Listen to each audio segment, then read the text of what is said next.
This is the Marin Larkspur 1. Brand new, straight out of the box, and completely impractical for what I needed to do. No mudguards, no racks, bare bones. For a daily commuter that's going to be carrying a child to childcare every morning, that's not a finished bike. It's a great starting point though. So this morning I spent a few hours turning it into one. This is why we bought it, what we added, what it's actually like to ride, and how much it costs to fit out.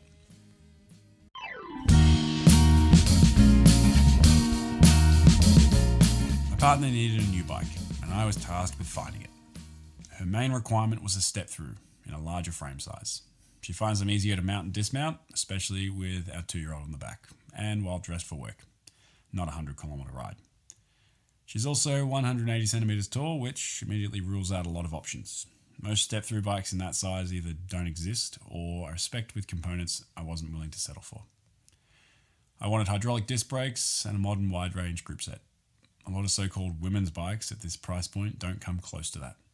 The Larkspur 1 does. I'll be maintaining this bike, so I wanted quality components that are actually serviceable.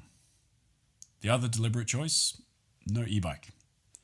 She wanted something lighter and simpler, but also she uses her commute as exercise, so let's keep it manual.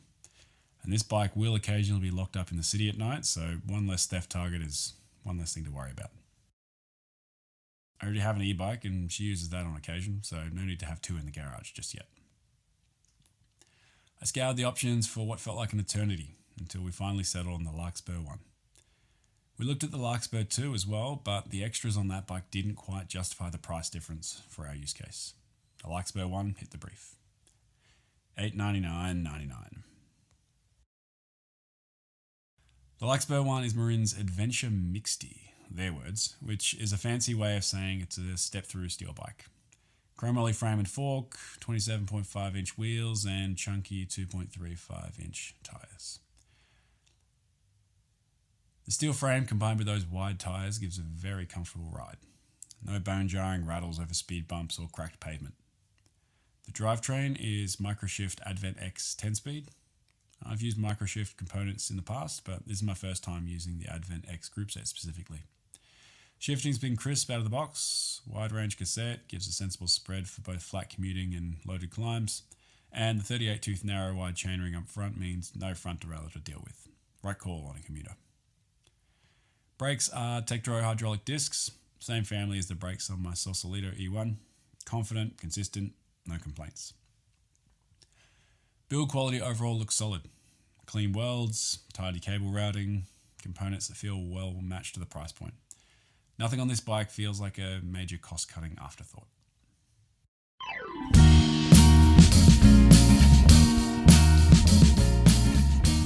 Right, here's where the morning went.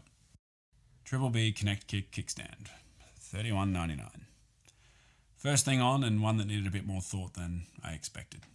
The Larkspur has asymmetrical chainstays, which means a standard double-leg centre mount kickstand won't sit properly without modification. Rather than force something that wasn't designed for it, I went for a rear side mount for the time being.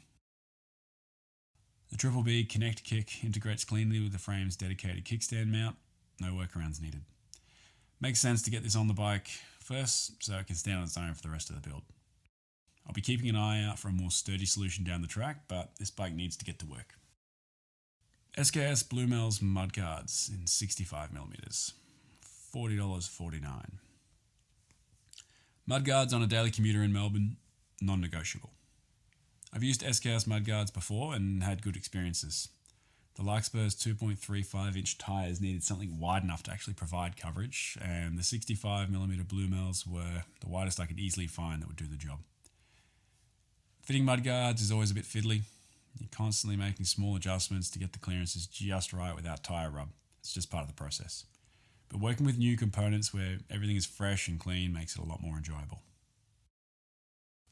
Pelago Alu Commuter front rack, $118.49. I found lots of options for front racks, but in the end went with the Pelago Alu Commuter in the small size. My partner wanted a front basket, somewhere to easily drop her work bag and throw a bungee net over without needing anything fancy. She prefers a deeper basket to contain her stuff, so a deck-style rack was the way to go.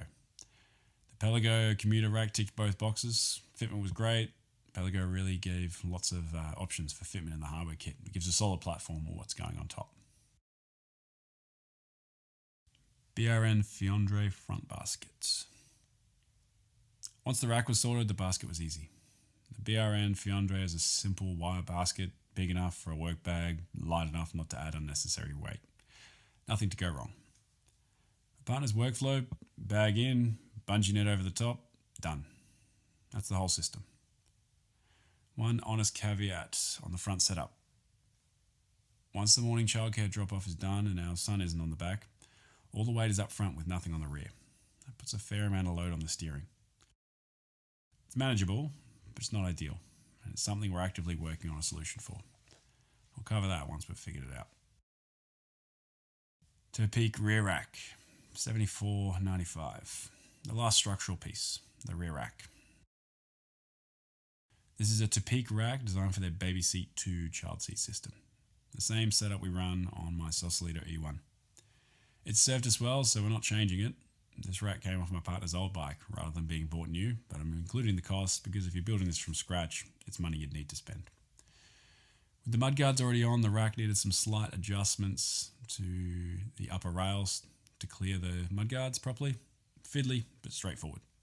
Just something to factor in if you're doing both at the same time. And once the rack's on, the rear opens up. Topeak quick release basket clips straight in for errands and shopping runs. Easy on, easy off.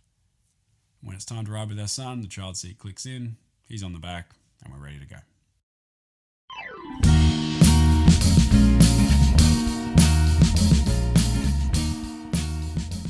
With the build done, a few other things worth mentioning from the first rides. The saddle. The Larkspur ships with the same saddle that came on my Sausalito. On the Sausalito, I'm fine with it up to about 30 kilometres. My partner's already decided she wants to swap it out, so that will be happening soon. Same saddle, two different riders, two very different opinions. The tyres.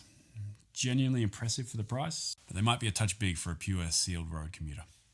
We'll run them until they're worn out, and I'll be looking at something slightly narrower when the time comes.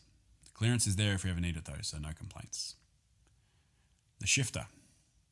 Small gripe, but I'll need to adapt to the microshift trigger shifter. Thumb only, where the Shimano Dior on my Sausalito gives you finger or thumb options. Small mental adjustment, but I've just grown so used to the Dior. My partner's coming from a bike with an internal gear hub, and her biggest gripe is no gear indicator on the shifter. Small thing I think she'll adapt to. All these accessories on their own came to $300.91. For a daily commuter that's going to be ridden in all weather with a kid on the back, every one of those parts is earning its place.